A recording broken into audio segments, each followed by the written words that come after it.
हमारे बच्चों पर चड्डी हो ना हो, लेकिन नेताजी के बच्चे पर फॉर्च्यूनर जरूर होनी चाहिए। हमारी जाति के नेताओं को मंत्री पद जरूर मिलना चाहिए। यही है तो चल रहा है सब।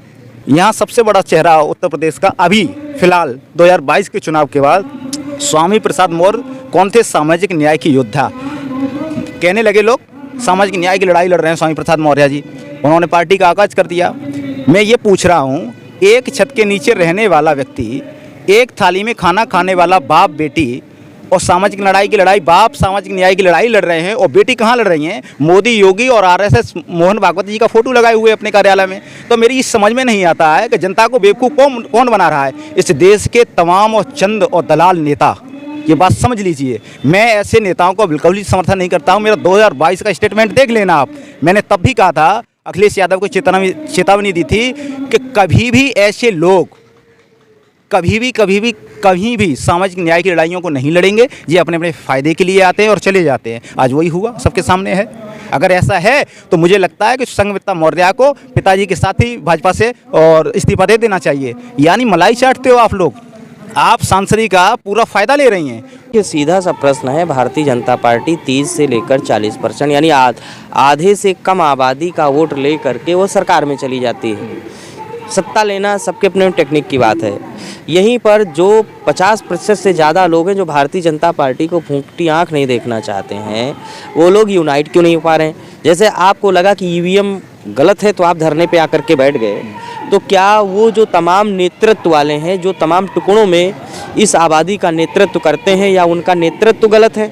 उनके नेतृत्व पे भी तो सवाल उठ जाता है ना कि जब नेतृत्व गलत है तो सत्ता से भी वो जो गलती से बाहर है। क्यों भाई साहब? देखिए, मैं बताऊं आपको, भारतीय जनता पार्टी जो आप कह रहे हैं कि 30% के बाद भी वो काबिज हो जाती है सत्ता में, हम 60% के बाद भी एकजुट नहीं हो पाते हैं, तो वो दो तरीके से गेम करती है। एक, जो एनडीए में जो उनके साथ जो दल हैं वो डायरेक्टली उन्हें फ़ायदा दे रहे हैं, उनके साथ मिलकर के अपनी अपनी जाति को भड़का के। ये जो देश है जाति प्रधान देश हो चुका है, हर जाति का। और दूसरी तरफ क्या है ना, और दूसरा पॉइंट बता दूं कि बीजेपी एक तो डायरेक्ट एनडीए में शामिल है, उनसे फ़ायदा लेती है ओबीसी दलितों से, और दूसरी तरफ है ना कुछ ऐसे भी हैं जो बी टीम के रूप में चुपचाप काम करते हैं। वो अपनी अपनी जातियों का वोट अपने पास रखते हैं, तो वो ओबीसी और एससी एसटी का शामिल तो हो नहीं पाता, संगठित बन तो पाते नहीं है ना हम लोग, है ना, टुकड़ों में बांट देती है। उधर वो एनडीए में शामिल जो दल हैं ओबीसी एससी एसटी के, और प्लस जो उसका जो कोर वोट बैंक है ना, उसके सहारे वो सत्ता पर काबिज होती है। उदाहरण के लिए दो बता दूँ, यहाँ सबसे बड़ा चेहरा उत्तर प्रदेश का अभी फिलहाल 2022 के चुनाव के बाद स्वामी प्रसाद मौर्य कौन थे? सामाजिक न्याय की योद्धा कहने लगे लोग। सामाजिक न्याय की लड़ाई लड़ रहे हैं स्वामी प्रसाद मौर्य जी। उन्होंने पार्टी का आगाज कर दिया। मैं ये पूछ रहा हूँ, एक छत के नीचे रहने वाला व्यक्ति, एक थाली में खाना खाने वाला बाप बेटी, और सामाजिक लड़ाई की लड़ाई, बाप सामाजिक न्याय की लड़ाई लड़ रहे हैं और बेटी कहाँ लड़ रही हैं? मोदी, योगी और आरएसएस मोहन भागवत जी का फोटो लगाए हुए अपने कार्यालय में। तो मेरी इस समझ में नहीं आता है कि जनता को बेवकूफ़ कौन बना रहा है? इस देश के तमाम और चंद और दलाल नेता, ये बात समझ लीजिए। मैं ऐसे नेताओं को बिल्कुल ही समर्थन नहीं करता हूँ। मेरा 2022 का स्टेटमेंट देख लेना आप।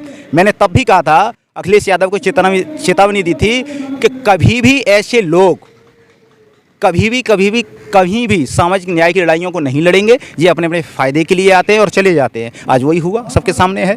अगर ऐसा है तो मुझे लगता है कि संघमित्रा मौर्य को पिताजी के साथ ही भाजपा से और इस्तीफा दे देना चाहिए। यानी मलाई चाटते हो आप लोग, आप सांसदी का पूरा फ़ायदा ले रही हैं। जो 50 लाखों रुपए जो आया उसका बेनिफिट आप ले रहे हैं। पूरी पेंशन, तनख्वाह, सारे पुलिस फोर्स, यानी सारी सुख सुविधाएं आप ले रहे हैं। पिताजी सामाजिक लड़ाई के योद्धा बने घूम रहे हैं। एक छत के नीचे आ रहे हैं, एक भाजपा का झंडा लेके आ रहा है, एक सपा का झंडा लेके आ रहा है, और जनता जिंदाबाद जिंदाबाद नेताजी के नारे लगा रही है। जब तक हमें जातियों के नेताओं को नहीं देखना है, जो हमारे अधिकारों के लिए लड़ेगा, जो हमारे सामाजिक न्याय के लिए लड़ेगा, हम उसे नेता मानेंगे। हमें जातियों से अलग होकर के और सामाजिक लड़ाई को अगर मजबूती प्रदान करनी है तो सामाजिक नेतृत्व को स्वीकार करना पड़ेगा। आज ओबीसी का सबसे बड़ा चेहरा कौन है उत्तर प्रदेश में? अखिलेश यादव। अखिलेश यादव को विलेन बनाया जा रहा है। मैं बता रहा हूँ, मैं अखिलेश यादव का समर्थन नहीं कर रहा हूँ, समाजवादी पार्टी का किसी का समर्थन नहीं कर रहा हूँ, लेकिन अखिलेश यादव को आदरणीय बहन जी मायावती के कदम चिन्हों पे ले जाने का प्रयास किया जा रहा है कि जिस तरीके से बसपा खत्म कर दी इन्होंने, उसी तरीके से ये सपा को खत्म करना चाहते हैं। इसीलिए इन्होंने छोटे छोटे जो दल हैं उनके साथ मिल गए, जो नहीं मिल रहे हैं उन्हें पार्टियां बना दी, उनको पैसा खर्च कर रहे हैं। एक का नाम और ले देंगे हम, हमें कोई डर नहीं है। बाबू सिंह कुशवाहा क्या करते हैं? चुनाव के समय ही आते हैं, उससे पहले तो नहीं आते हैं ना। अगर तुम जाति जनना की इतना ही लाला है, आज हम जाति जनना के लिए ही तो बैठे हुए हैं। कितने लोग हमसे मिलने आए, कितने नेता हमसे मिलने आए। मैं अपने दर्शकों को भी बता दूं, भाई साहब बहुत बड़ी बात कर रहे हैं कि भारतीय जनता पार्टी की सबसे बड़ी नीति होती कि मैं बार बार वही कर रहा हूं कि अगर 50% से ज़्यादा वोट बहुजन के पास है तो ये यूनाइट क्यों नहीं हो पा रहे हैं। तो भारतीय जनता पार्टी इस साम दाम दंड में जैसा एक्सप्लेन कर रहे हैं कि जब भी कोई बड़ी पार्टी बनने लगती तो उसमें फूटन कर देते हैं और उसमें नई नई पार्टियों को बैकअप दे देते हैं और उनको फंडिंग कर देते हैं ताकि वो बी टीम का काम बन करके करते रहें और इससे बहुजन में बिखराव हो जाता है और इनके पास 30% वोट होने के बावजूद भी ये चुनाव जीत जाते हैं और सत्ता पर काबिज हो जाते हैं और असली रूप से जो बहुजन के जो लोग हैं वो ठगे रह जाते हैं। यानी कि जो जनता है अब वो सोचती है कि जो आ गया है वही सही है, उसी के सिद्धांत पर चलने लगती। जी बिल्कुल सही है। अगर ऐसा नहीं है तो 68 से नियुक्तियों की एक उदाहरण है, बड़ा उदाहरण, जो आप लखनऊ में आते रहते हैं तो आपने देखा होगा आज उन्हें 616वें दिन है शायद मेरे अनुमान से। बहुत कई बार हम लोग भी आए। स्वतंत्र देव सिंह किस में हैं? भाजपा में। ओम प्रकाश राजभर एनडीए में भाजपा में शामिल हैं। अनुप्रिया पटेल जी भाजपा में शामिल हैं। तमाम जो नेता हैं ओबीसी के, संदीप सिंह कौन है अभी? शिक्षा मंत्री हैं, उनके तो हाथ में ही है सारा काम। तो जो व्यक्ति शिक्षा मंत्री के पद पर रहने के बाद अपनी समाज के व्यक्तियों को, अपने घर के परिवार के लोगों, अभ्यर्थियों को नियुक्ति पत्र नहीं दे सकता और वोट ले सकता है, तो सोचिए कितना बड़ा षड्यंत्र हो रहा है हम लोगों के साथ। लेकिन ओबीसी नहीं समझ रहा है। हम जातियों, हम लोगों को बांट दिया गया। हमारे बच्चे पर कक्षा हो ना हो, हमारे बच्चों पर किताबें कॉपी हो ना हो, हमारे बच्चों पर चड्डी हो ना हो, लेकिन नेताजी के बच्चे पर फॉर्च्यूनर जरूर होनी चाहिए। हमारी जाति के नेताओं को मंत्री पद जरूर मिलना चाहिए। यही है, तो चल रहा है सब। तो अब आप लोग लोकतंत्र, ईवीएम हटाओ लोकतंत्र बचाओ और ये जो तमाम मांगों को रखे हैं इसके लिए क्या आगे की रणनीति करेंगे, क्या सोच रहे हैं इस संदर्भ में? सोच क्या, हम तो आह्वान कर रहे हैं लोगों से कि अगर रिजर्वेशन को, आरक्षण को बचाना है जाति, तो उसके लिए आपको जाति जनगणना करानी होगी। जाति जनगणना एक ऐसा मुद्दा है, जब तक जाति जनगणना नहीं होगी इस देश की तब तक बीमारी खत्म नहीं होगी इस देश की। आप जाति जनगणना करा दीजिए, संख्या बल के आधार पर सबको रिजर्वेशन दे दीजिए, जिसकी जितनी संख्यादारी उसकी उस हिसाब से हिस्सेदारी दे दीजिए। अगर आपने ही तो रिकॉर्ड तोड़ा, हमने नहीं तोड़ा। आपने 27% ओबीसी को दिया जिसकी जनसंख्या 64% है, ठीक है ना। उसके बाद 50% आपने कहा कि 50 की लिमिट नहीं तोड़ेंगे रोहिणी आयोग के हिसाब से। किसने तोड़ी? मोदी सरकार ने तोड़ी। मोदी सरकार ने 50+ किया। तो जब आपने रिकॉर्ड तोड़ ही दिया, लिमिट तोड़ ही दी, तो 27 ओबीसी को क्यों, 64 वाले को 64 दे दीजिए। अगर 15% वाले को, सबड़ हाई कास्ट को अगर 10% आप दे सकते हो तो हम 64% वालों को 27 क्यों लेंगे? हमको भी 64 में 64 चाहिए।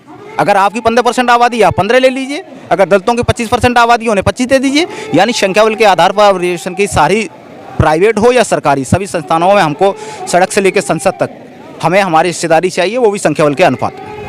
सड़क से लेकर संसद तक हिस्सेदारी चाहिए और ये तमाम दो साथी हैं, विद्रोही जी हैं और मिस्टर यादव जी हैं और ये लोग लगे हुए हैं और इनका यही कहना है ईवीएम पर विश्वास तो नहीं किया जा सकता है। जब तमाम विकसित देश नहीं कर रहे तो हम कैसे करें। और साथ में भी इन्होंने ये भी कह दिया कि वो बहुजन नेता जो भारतीय जनता पार्टी की बी टीम बन करके काम करते हैं, उन लोगों की बी टीम बन करके काम करते हैं जो लगातार अपने हक के लिए तो तमाम तरह का आरक्षण ले लेते हैं, लेकिन जब दूसरे के हक की बात आती तो आरक्षण पर सवाल उठाने लगते हैं।